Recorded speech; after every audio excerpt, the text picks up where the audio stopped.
7년 풍년이 있으면 7년 흉년이 있다. 7년 풍년이 있으면 7년 흉년이 있다라는 제목으로 하나님 말씀 증거하도록 하겠습니다. 우리가 신앙을 가지고 있습니다. 신앙이라는 것은 뭐 구원받는 능력이 되기도 하지만 이 땅을 살아가는 삶의 지혜가 되기도 합니다. 그래서 신앙은 지혜로 이렇게 연결이 돼야 된다고 생각합니다. 그 지혜 중에 하나가 뭐냐? 인생은 그 투 트랙이라는 거고 고난과 형통이 동시에 오는 거고 또 이게 또 교차되기도 합니다. 풍년만 있는 게 아니라 흉년도 있다라는 것입니다.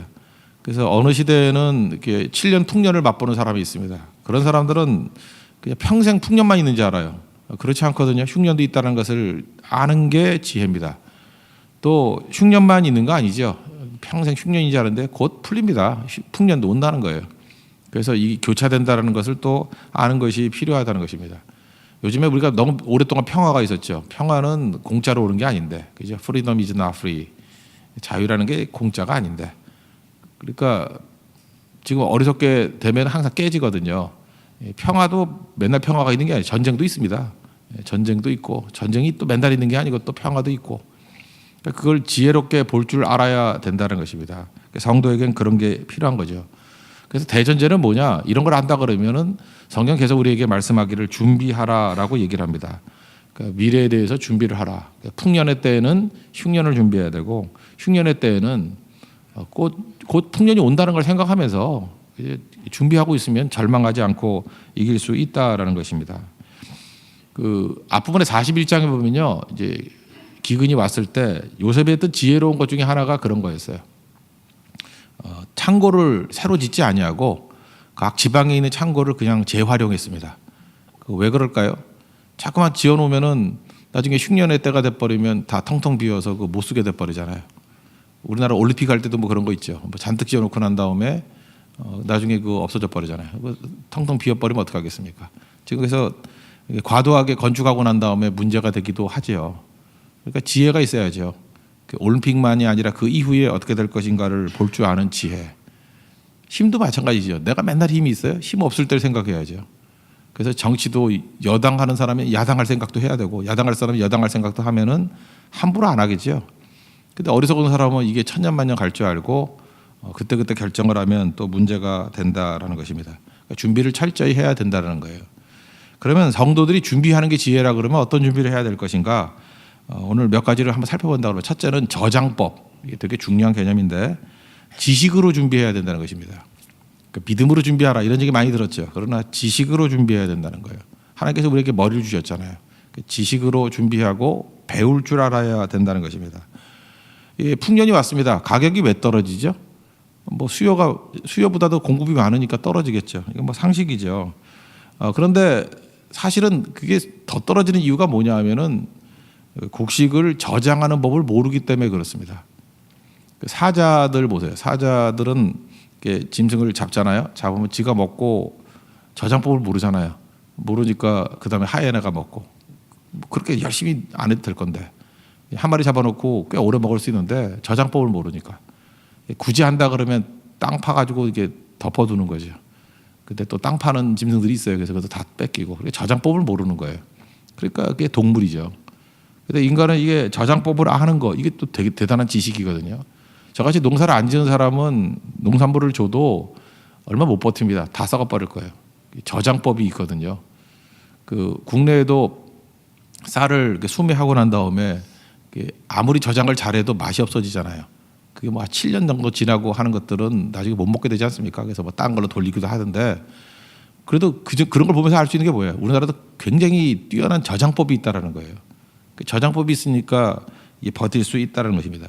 제가 김순건 박사님이라고 우리 예수 잘 믿는 분 계시죠. 그분이 아프리카에 가면 인기가 되게 좋아요. 왜냐하면 아프리카에서는 주로 콘이니까 그 옥수수 저장법인데 옥수수 농사를 짓는데 저장법을 모른대요. 근데 이분이 가면은 뭐 7년 8년 이렇게 저장할 수 있는 법을 가르쳐 주는 거예요. 그러니까 저장법이 이게 중요한 거죠. 가나 농군학교에서 옛날에 뭐 거의 20년 다 됐네요. 가봤더니 겨울철 되면 여러분들 그 맛있지만 되게 비싼 거 있죠. 뭐 2개밖에 안 주고 요즘에 고구마 파는 사람이 없잖아요. 너무 비싸서 안 먹는데요. 고구마 저장법이 진짜 힘들대요. 고구마는 오래 저장을 못 해요. 그래서 그냥 다 날아가 버리는 거죠. 고구마 저장법을 알더라고요. 가나 농군학교에서. 그러니까 고구마도 오래 먹을 수 있는 거죠. 이런 것들을 배워야 되죠. 우리 민족이 뛰어나다는 게 뭡니까? 겨울철에는 그 채소를 먹지 못하지 않습니까? 다른 민족들은. 근데 우리는 겨울철에도 채소를 먹는 법을 배웠죠. 그게 김치, 김장. 그게 우리 저장법이에요. 그래서 거의 봄이 될 때까지도 채소를 먹을 수 있는 법을 알게 되더라. 그다음에 뭐 생선 같은 거 저장법이 뭡니까? 소금 치는 거. 소금 치면은 꽤 오래 가죠. 저장법을 하는 거. 이게 다 무엇입니까? 이게 배운다라는 거예요. 요셉은 이걸 언제 배웠죠? 원래 요셉은 농사꾼 아니잖아요. 그 목동이잖아요. 목동. 이스라엘은 히브리라는 말 자체가 목동이라는 뜻이거든요. 목동이었잖아요. 목동. 양치는 자. 그 애굽 사람들은 이 목동 되게 싫어했거든요. 천하게 여겼고. 근데 언제 이거 배웠을까요? 노예였을 때. 보디발의 집에서 총무하면서 이거 다 배우지 않았겠어요? 부자라는 게 뭐냐? 이런 지식을 많이 갖고 있는 게 부자예요. 저장법을 많이 알고 있는 게 부자라고요. 그러니까 요셉이 보디발의 집에서 총무하면서 오랫동안 했잖아요. 농사하는 법도 배웠을 것이고 저장법도 배웠을 것이고 뭐 이런 거 다 배웠다라는 것입니다. 그렇다 그러면 우리에게 고난이라는 것은 배우는 시기다라고 생각하면 된다는 거예요. 그러니까 여러분 배우는 게 있어야 돼요. 나는 고난이 있었습니다. 맨날 그 얘기만 하지 말고 간증같이 고난 얘기 쭉 하는 사람이 있어요. 그러면 저는 그냥 일부러 한번 물어봐요. 그때 뭘 배우셨어요? 그럼 막 당황해요. 배우긴 뭘 배웠니? 그러면 또 고난이 옵니다. 그죠? 그 고난 얘기 한다 그러면 그때 뭘 배워야 돼요. 하여튼 배우는 게 있어야 되거든요. 그게 얼마나 귀중한 자산인데요. 보디발의 집에서 이런 거 다 배웠다라는 것입니다. 여러분 커피를 마셔도요. 요즘에 커피 되게 좋아하지 않습니까? 맨날 돈 주고 사 먹는 게 아니라 먹으면서도 이렇게 지식을 배우는 사람이 있더라고요. 그래서 지식이 깊어지는 사람들과 같이 다니면 커피 한 잔을 해도 도움이 돼요. 아, 이 사람은 뭘 해도 이게 배우는 사람이구나. 그죠? 이게 아는 사람이구나. 어제 우리 남자들만 11명이 모여가지고 이렇게 뭐 밥도 먹고 그 다음에 너무 많이 먹어가지고 행주산성이 올라갔습니다. 그래서 날씨가 좋아가지고 그냥 뭐 이렇게 운동 정도 걸었다 그 정도로 끝나고 싶지 않아가지고 권율장군 앞에 가가지고 좀 배우라고 읽으라 그랬어요. 권율장군. 그랬더니 다 읽었죠. 권율장군. 거의 나이가 이제 30대 40대들이 많았으니까 그래도 뭐 건강해서 젊은이 같이 보이대요. 거기 보니까 권율장군이 46살에 문과로 들어간 거예요. 옛날에는 50도 잘 못 살았거든요.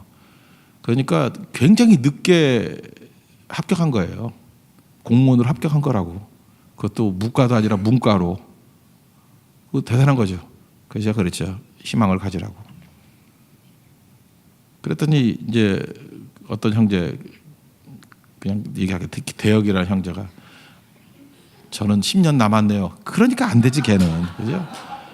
10년 남았대. 그 10년 동안 더 허송세월 보낼 거야. 아유 나 진짜 답답해가지고. 그죠? 이게 그래서 너같이 살면 안 된다. 또 이제 또 한번 가르쳐 주는 거 그죠? 그러니까 집에서 준비를 해야죠. 그 권율장군에서 우리가 희망을 가져야죠. 그리고 또 하나가 뭐예요? 문과지만 무장으로 쓰임 받잖아요. 그러니까 문무를 겸비한다는 게 그런 거라고요. 왜 나는 무인이 되고 싶은데 왜 문과에 붙습니까? 이렇게 말하지 말고 문과로 들어가서 무인 되면 되잖아. 뭐 들어가는 길이 아니 그 입구가 뭐 꼭 똑같아야 되는 건가요? 그죠? 그렇게 들어가면 되는 거라고요. 어저께 좀 운동을 좀 되게 많이 했습니다. 제가 분명히 예언을 했거든요. 이렇게 운동을 많이 하면 내일 새벽 기도 때 거의 못 나올 거라고. 못 나오면 이방인이고 나오면 진짜라고. 둘러보세요. 없잖아요. 욕해도 반발도 못 하잖아요. 없잖아요. 못 느끼십니까? 그게 삼류예요. 삼류의 특징은 뻔한 인생 사는 거거든요. 다 읽혀요. 이렇게 될 거다. 그리고 예언까지 해줘요. 너 그럴 것이니라. 그러면 적어도 그 얘기를 들었으면 그 다음 날은 바뀌어야죠. 배우는 게 없어요. 이제 피눈물 나게 배워야죠. 배워야 되는 거예요. 배워야. 근데 요셉은 노예를 통해서 고난 속에서 철저히 배워서 자기 걸 만들어 버리잖아요. 그러니까 이게 국가를 살리는 게 돼요. 민족을 살리는 게 된다고. 교만이 왜 나쁘죠? 비판하는 게 왜 나쁩니까? 요즘에 이렇게 보면 맨날 누구 비판하고 맨날 뭐 이렇게 악플 달고 이런 애들 있잖아요. 걔네들은 특징이 10년이라도 하나도 못 배워요. 누굴 비난하면서 어떻게 배웁니까? 그래서 비판이 왜 나쁘냐면 뭐 여러 가지 나쁜 것도 있지만 제일 중요한 거는 비판하는 사람은 못 배워요. 그러니까 세상에 50%를 비판하는 사람은 50%를 못 배우고 90%를 비판하는 사람은 90%를 못 배우고 뭐 그런 사람이 없겠지만 100% 비판만 하는 사람이 있죠. 하나도 못 배워요. 그러니까 우리는 뭘 하든 간에 입 다물고 있어야지 기도해주고 그러면 배운다니까요. 심지어 이렇게 부족한 사람, 아무리 부족한 사람이라도 할지라도 배울 게 있어요. 3인행이면 필요하사라 그러잖아요. 3명만 같이 다녀도 거기 반드시 배울 그 스승이 있다고. 나의 스승이 그 안에 있다고. 배울 게 있다고. 그게 굉장히 겸손한 표현이거든요. 그런 사람 못 당해. 배우는 사람 못 당한다고요. 그러니까 이 땅을 사람의 삶의 지혜가 뭐냐.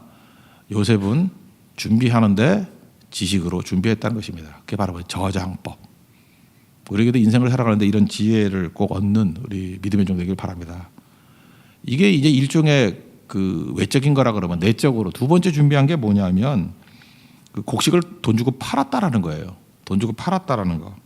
그 14절 보니까 요셉이 곡식을 팔아 그랬죠. 돈 주고 팔았다. 이것도 좀 약간 좀 사회주의적인 색채가 있는 사람들 보면 야 이게 매점매석이다. 이게 뭐 긍휼이 없다 뭐 이러는데 도덕적 해이를 깨기 위해서 그런 거예요. 만약에 무상으로 나눠줬다고 생각하십시오. 무상으로 나눠주면 사람들이 흥청망청 더 쓸 거 아니에요. 그러면 7년 6년이 이게 짧은 게 아닌데 어떻게 버텨요? 그러니까 효율적인 배분을 위해서 제일 중요한 것 중에 하나가 뭐냐면 자기 희생을 요구하면은 절대로 이거 함부로 쓰지 않는다니까요. 그러니까 도덕적 해이 이게 문제가 되죠. 제가 15년 전인가 이렇게 갔을 때 미국 갔을 때 보니까 그 키친 타올이라 그러죠. 이게 도톰한 거. 우리는 행주를 쓰는데 걔네는 그걸 쓰더라고. 근데 중국에서 그 제 기억에 그래. 뭐 무지하게 두꺼운 거예요. 근데 그게 얼마 정도 하느냐 하면은 한 3,000원? 3불 정도밖에 안 하더라고. 그러니까 제 사촌 누이도 어떻게 쓰느냐 하면 한 줌 집어가지고 한번 쓱 닦고 버리고. 와, 그거 너무 아깝더라고요. 그죠? 그래서 제가 그런 생각을 했어요. 이게 왜 이런 도덕적 해이 현상이 벌어지냐면 너무 싸서 그래요. 근데 중국이 맨날 쌀 줄 아냐? 내가 그때 그랬어요. 맨날 쌀 줄 아냐? 이걸로 니네들 한번 또 얻어 터진다. 이게 맞게 돼 있다. 이제 그렇게 싸면 안 되죠. 요즘에 보니까 그 물티슈? 물티슈가 왜 이렇게 싸요? 난 그거 되게 아꼈었거든요. 한 장 가지고 진짜 아꼈었는데 나게 한 6,000원쯤 하는 줄 알았어요. 아 진짜예요. 아 근데 마트 갔더니 1,000원이야 그거. 내가 이제까지 아껴 쓴 거에 대해서 참 억울했다는 생각이 들기도 하면서 그걸 왜 이렇게 막 쓰는지를 알겠더라고. 근데 아무리 생각해도 휴지보다 싼 게 이해가 안 돼. 휴지보다 이게 아무래도 공정이 더 들어가는데 그 제가 추정컨대 그 몸에 나쁠 것 같아. 그러지 않으면 절대 그렇게 오래 못 가요. 종이보다 인건비가 더 들어갈 건데 더 싸더라고요. 그렇다면 도덕적 해이가 우리를 하여금 이렇게 나쁜 거 잠깐 쓰게 만드는 거일 수도 있다고요. 그게 아마 방부제 같은 게 많이 들어가서 오래 버티니까 싸거라. 제가 아직까지 더 분석은 안 해봤는데 이유 없이 쌀 일은 없어요. 그게 분명히 뭐가 이유가 있다고. 그죠? 그러면 이게 생각 없이 쓰는 사람들은 남용하는 거라고요. 요셉은 그걸 알았어요. 이 7년 6년을 버티기 위해서는 나눠줘서는 안 된다는 거. 돈 주고 파니까 그 절약이 되고 또 적정한 배분이 되고 그렇게 되는 거죠. 저는 그래서 제일 싫은 게 뭐냐면 어디 식당 같은 데 가서 누가 이렇게 뭐 밥을 내잖아요. 그럴 때 자기 돈 안 낸다 그럴 때 막 시키고 남기는 사람들 있죠. 뭐 왕창 시켜놓고 남기고. 제가 꼭 이름 적어놔요. 저거는 인물이 아니다. 절대로 쓰면 안 된다. 저는 오랫동안 훈련이 필요하다. 어떤 결정을 내리든지 도덕적 해이 현상이 벌어지면 안 된다는 것입니다. 우리는 하다못해 교육자들도 수련 뭐 이렇게 선교 같은 데 갈 때 회비 다 내잖아요. 뭐 반액이라도 내잖아요. 다. 도덕적 해이를 깨기 위해서 그런 거거든요. 항상 자기 대가를 치를 줄 알아야 되고 우리 지휘자나 반주자들도 마찬가지예요. 만약에 이게 사례를 그냥 있는 그대로 한다 그러면 그 예술이잖아요. 예술은 프라이드가 있잖아요. 그래서 실력이 있는 사람이 있어도 많이 줘야 돼요. 그게 맞는 거죠. 그죠? 이게 뭐 가벼운 게 아니니까. 그걸로 만약에 측정을 한다 그러면 이게 교회잖아요. 저는 그거 아니라고 생각해요. 오히려 다 같이 자기 생업이 없으면 몰라도 여기서 이제 밥벌이를 하는 사람이면 모르겠지만 그거 아니라 그러면은 봉사가 맞다고 생각해요. 그러니까 봉사하니까 일단 원망과 불평이 없잖아요. 그리고 기쁨으로 하잖아요. 제가 그 자랐던 모교에 보면요. 이렇게 식당 봉사하는 분들이 얼마나 위세가 등등한지 그 중고등부 이렇게 수련회 같은 데 따라와가지고 식당 봉사를 한 일주일 해주잖아요. 해주고 난 다음에 꼭 선물을 해줘야 돼. 거기 또 좀 이렇게 대가 센 권사님이 있어요. 우리 어머니 같은 분. 이렇게 딱 보면은 우리를 뭘로 알아? 그러면서 이렇게 싼 거 주면 딱 화를 막 내고, 그다음에 꼭 제주도 여행을 보내주고. 저는 그런 그 비리를 너무 많이 보고 자랐기 때문에 여자들의 범죄가 저런 거구나. 저거 절대로 안 되겠다. 그래서 우리는 식상 봉사라도 회비 다 내고 가잖아요. 누가 불만 없죠. 다 자기 대가를 치르고 회비 내고 그리고 봉사하고 잠도 못 자고. 그게 하나님께 헌신하는 거 아니에요? 다 똑같은 거죠. 그런 식으로 따진다 그러면. 그래서 오히려 원망과 불평이 없어지고 기쁨으로 감당하게 되잖아요. 이게 도덕적 해이를 없애는 방법 중에 하나. 이건 뭐 여러 가지 방법이 있겠죠. 어쨌든 도덕적 해이, 이 모랄 해저드가 온다는 것은 그 지혜가 없는 거예요. 자기 자신도 마찬가지입니다. 이게 모랄 해저드, 이것만큼 무서운 게 없어요. 요셉은 이걸 철저히 알았다는 것입니다. 그러니까 자기는 노예였음에도 불구하고 모랄 해저드가 없잖아요. 노예 같지 않게 살죠. 그게 뭐였어요? 내가 어찌 하나님 앞에 득지하리요. 이게 최고인데 나머지 사람들은 믿음이 없잖아요. 자기 같지 않잖아요. 그러니까 모랄 해저드 없이 살 수 있는 길은 바로 그거라는 거예요. 자, 일전에도 말씀드렸지만 사람들은요, 세 가지 때문에 움직여요. 한 100% 사람이 있다 그러면 한 80% 정도의 사람은 이익 때문에 움직여요. 이익 때문에 막 움직이고, 15% 정도의 사람은 의리 때문에, 인간관계 때문에 움직이고, 5% 정도의 사람은 사상 때문에 움직여요. 우리 그냥 기독교로 말하면 믿음 때문에 움직여요. 이건 뭘 해주든 안 해주든 5%는 그냥 충성해요. 이 사람들은. 이거 골수니까. 좋은 사람들이니까. 그럼 우리는 다 이렇게 생각을 해요. 5%의 사상 때문에 움직이는 사람만 제대로 된 인간이고, 이익 때문에 움직이는 건 저 인간도 아니야. 그렇게 말하면 정만 만드는 거예요. 사람이 5%의 사람을 모아놔도 또 요 비율대로 또 변화가 돼요. 인간이 그런 거예요, 인간은. 그러니까 어떤 사람이든 간에 지도자는 다 데리고 일을 해야 될 거 아니에요. 뭐 언제나 그 퀄리티가 좋은 나이스한 사람만 데리고 일할 수는 없잖아요. 그러니까 도덕적 해이 현상이 없게 하기 위해서 할 일은 뭐냐면, 이익 때문에 일하는 사람이 있으면요, 이익 주면 돼요. 이익 주면 열심히 일해. 근데 이익 때문에 오는 사람한테 이익을 안 주려고 그러니까 문제죠. 비난만 하면 문제죠. 그 사람은 그 사람 수준이에요. 아직 하나님이 변화시켜 주기 전까지는 이익 때문에 온 사람은 이익 주면 돼요. 그래야 도덕 해이 현상이 안 벌어져요. 의리 때문에 오는 사람은요, 철저히 의리 지켜주면 돼요. 배신하지 말고 신실하게 의리 지켜주면 그 충성을 해요. 그리고 위험 요소가 있잖아요. 그럴 때 사상 때문에 일하는 사람, 중요한 건 그 사람들에게 맡겨야 돼요. 그러면 흔들리지 않아요.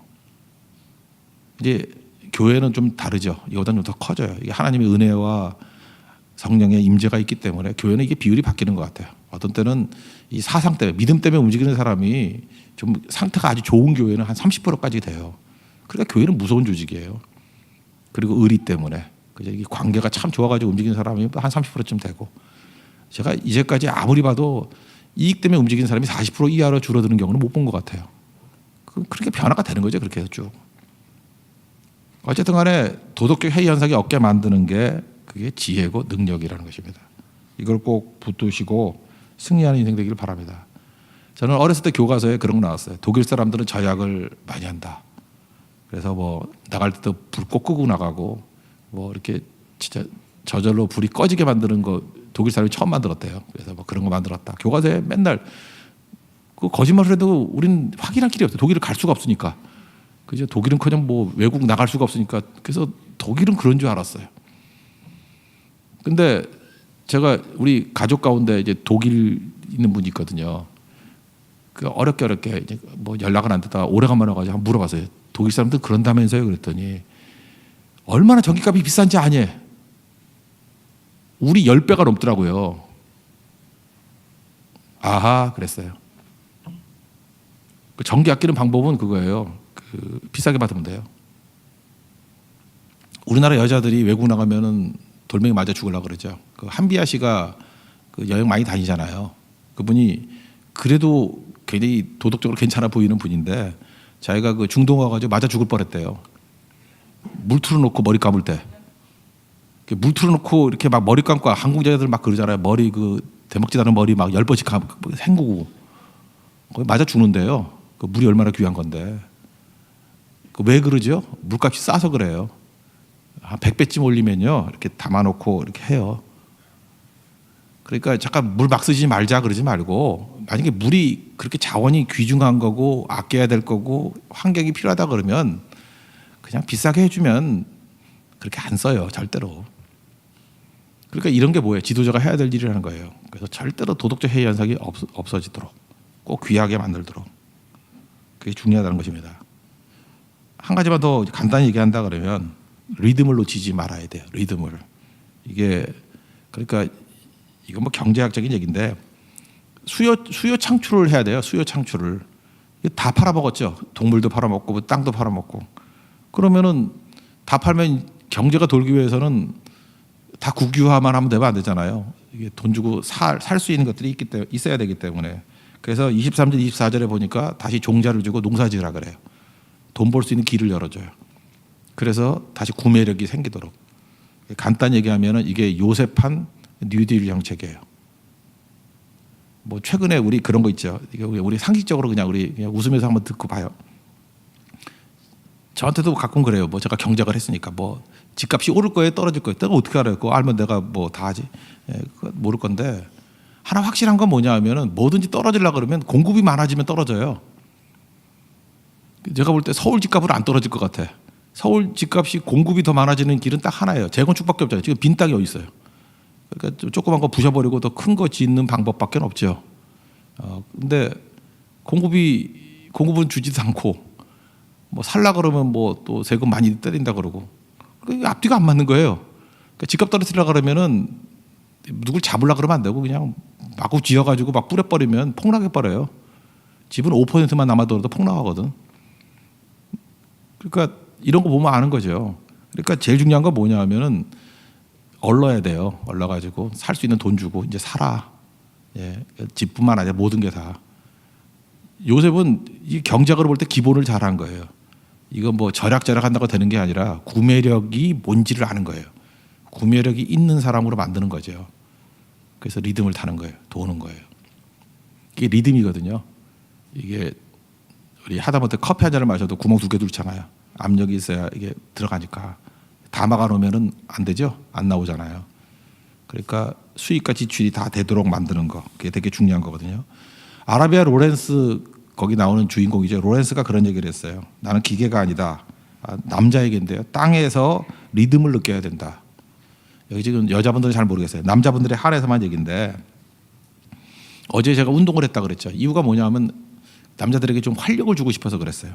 운동을 많이 하고 이렇게 자연 속에 들어가고 땀을 흘리고 약간 경쟁을 했어요. 막 빨리 걷고 그래서 막 낙오도 시키고 그러면 자존심 무지 상하거든요.